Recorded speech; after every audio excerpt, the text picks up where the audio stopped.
Bienvenue dans Mystère d'ici, la nouvelle série secrète de 20 minutes.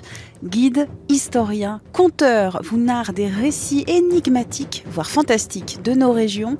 Pour ce premier épisode, direction le village du Muy dans le Var en 1901, y vécut Victor Ardisson, surnommé le vampire fétichiste, une histoire vraie racontée par Delphine Ruscard, conteuse de rue à Aix et Saint-Rémy-de-Provence. On est en 1901 dans le petit village du Muy dans le Var. À l'époque, le village n'en dort plus. Il semblerait qu'il est un vampire qui rôde chaque nuit dans le cimetière. Donc ça effraie vraiment toute la population qui ne parle que de ça au petit matin. La police quand même arrête un coupable. Les habitants sont soulagés. Alors ce n'est ni un vampire ni un monstre, mais c'est un jeune homme qui est connu des villageois. Il s'appelle Victor Ardisson et il est un peu simple d'esprit, on va dire. C'est un enfant du pays. Il a été abandonné bébé par sa mère et c'est son père qui l'élève seul.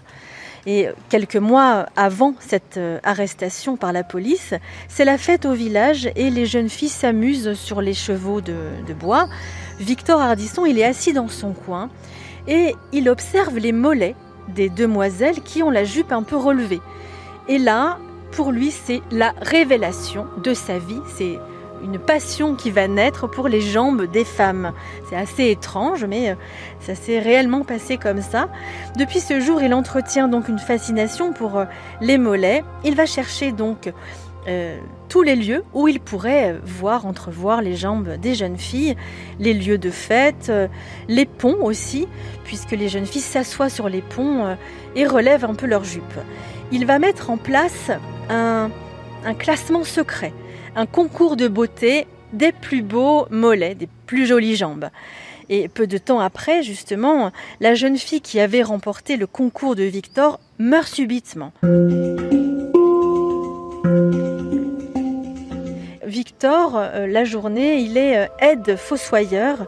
Il va aider les employés du cimetière, donc ce qui est assez pratique, puisque la nuit qui suit les funérailles de cette jeune fille, il ne peut s'empêcher de revenir au cimetière pour ouvrir la tombe.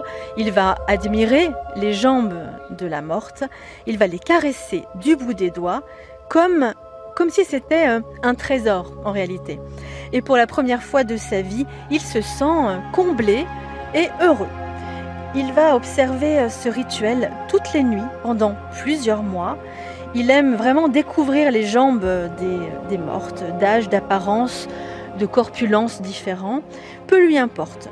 Alors il arrive même qu'il en ramène une ou deux chez lui, il les installe et il leur rend visite pendant sa pause déjeuner. C'est complètement insolite. Après son arrestation, le jeune homme est interné à l'asile de Pierrefeu, mais les habitants restent consternés par la mauvaise image que Victor Ardisson a donnée au village du Muy. Et ce qui est, on va dire, ce qui peut prêter à sourire, c'est qu'on va apprendre plus tard que la seule tombe qui n'a pas été visitée par Victor était celle d'une unijambiste. Ça s'est réellement passé puisque ça figure dans les chroniques, dans les archives de la ville. Rendez-vous demain pour une nouvelle histoire. Mystère d'ici, c'est une série du podcast L'été dans vos oreilles. Vous pouvez l'écouter sur 20minutes.fr à la rubrique podcast. Abonnez-vous gratuitement sur Google Podcast, Apple Podcast, Spotify ou sur votre appli de podcast favorite. N'hésitez pas à nous soutenir en nous envoyant des petites étoiles et même des commentaires.